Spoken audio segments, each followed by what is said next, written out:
उरूज से सवाल और फिर दुनिया से खामोशी से जुदा होने की दास्तान। यही सब कुछ तो हुआ था एक ऐसे फनकार के साथ कि जब जब वो टीवी स्क्रीन पर आते तब तब उनके पुरस्कारों के चेहरे खिल उठते, जो आम जिंदगी में भी शगुफे छोड़ता, जिससे मिलने के बाद जिंदगी की रंगीनी का एहसास होता। और इसीलिए तो लोग उन्हें रंगीला कहते थे। रंगीला कौन थे, कहाँ से आए थे और किस तरह उनकी जिंदगी के सफर का आगाज हुआ, आइए जानते हैं इस एपिसोड में। यह भी दिलचस्पी से भरी एक दास्तान है। खैबर पख्तूनख्वा में पैदा होने वाले सईद खान बॉडी बिल्डिंग में नाम कमाना चाहते थे, लेकिन साथ साथ अदाकारी का भी शौक रखते थे। तभी केपीके से लाहौर आए, बॉडी बिल्डिंग के लिए डोले शोले तो बनाए और मिस्टर लाहौर के मुकाबले में किस्मत आजमाई। ये भी एक दिलचस्प इत्तेफाक है कि वो स्टेज पर आए तो तमाशाई उनकी बॉडी बिल्डिंग से ज्यादा उनके चेहरे के बनते और बिगड़ते तासुरात से लुत्फ अंदोज हो रहे थे। यहाँ तक कि जब वो स्टेज के पीछे बैक स्टेज गए तो उनके कानों में वंस मोर की आवाज़ें भी आने लगी। ऐसे में रंगीला ने सोचा कि वाकई में उन्हें संजीदगी के साथ एक्टिंग में अपना टैलेंट दिखाना चाहिए। फिल्म स्टूडियोज के चक्कर लगाना शुरू किए और छोटे मोटे किरदारों में रोल प्ले किए, लेकिन फिर भी किसी ने उनकी मौजूदगी को नोटिस नहीं किया। अभी ये वो वक्त था जब लॉलीवुड में नज़र, ज़रीफ और आसिफ जाह की कॉमेडी में हुक्मरानी थी। इसीलिए बेचारे सईद खान, जो फिल्म इंडस्ट्री में आने के बाद रंगीला हो गए थे, इन्हें अपनी शनाख्त बनाने के लिए पापड़ बेलने पड़े। 1956 यानी 1956 से चंद माही, दाता, नूरजहां, जट्टी और शेरा में काम करने के बाद आखिरकार 1964 में पंजाबी फिल्म हथ जोड़ी में उनको भरपूर एक्टिंग का चांस मिला।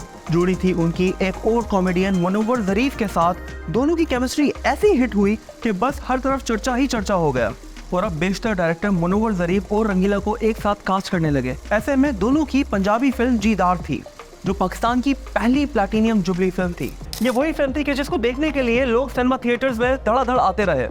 लाहौर के रिट्ज थिएटर में जब इस फिल्म का रिलीज हुआ तो एक कहानी ऐसी भी मशहूर है कि लोगों का इतना ज़्यादा रश था कि एक गैलरी गिर पड़ी।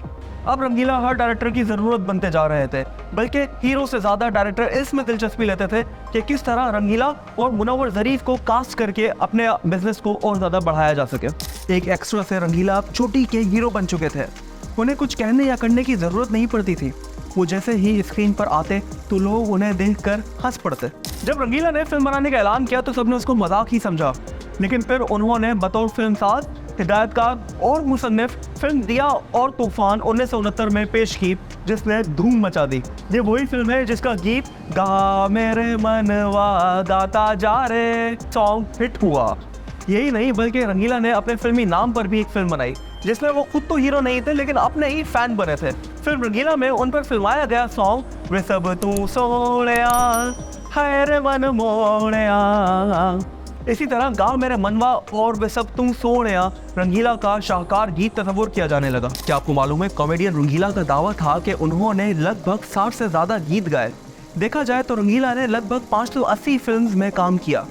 उनमें से 218 उर्दू, 330 पंजाबी और 11 पश्तो फिल्में शामिल हैं। रंगीला की मशहूर फिल्मों में एक कुबड़ा आशिक भी थी, जो कि एक अंग्रेजी नॉवेल पर मबनी करती थी। नन्हा और अली एजाज हीरोज बने तो रंगीला भी इस दौर की कॉमेडी फिल्मों में तीसरा अहम किरदार होते।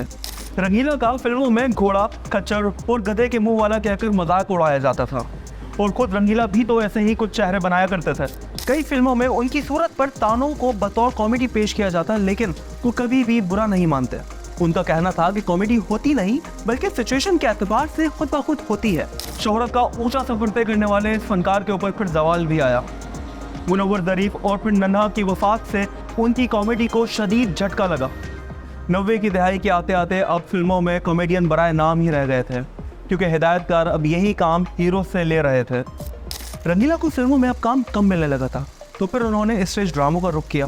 घर का किचन चलाने के लिए रंगीला ने फिर टीवी ड्रामों में भी किस्मत आजमाई, लेकिन फिर वो बीमार रहने लगे। जिगर और दिल के अमराज में मुब्तला हो गए। इलाज के लिए भारी रकम इस्तेमाल होने लगी।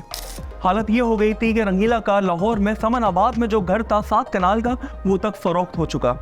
बीमारी बढ़ती जा रही थी और फिर ऊपर से अपनों की बेरुखी ने भी रंगीला को बेहद परेशान कर दिया। एक ऐसा अदाकार जिसने उरूज देखा एकदम जवाल का शिकार होकर बिस्तर तक महदूद हो गया और फिर 1 जनवरी 1937 को जन्म लेने वाला ये अजीम कॉमेडियन 68 बरस की उम्र में 24 मई 2005 को कई पुरस्कारों को रोता हुआ छोड़कर उस सफ़र पर जा निकले जहाँ से किसी की भी वापसी मुमकिन नहीं।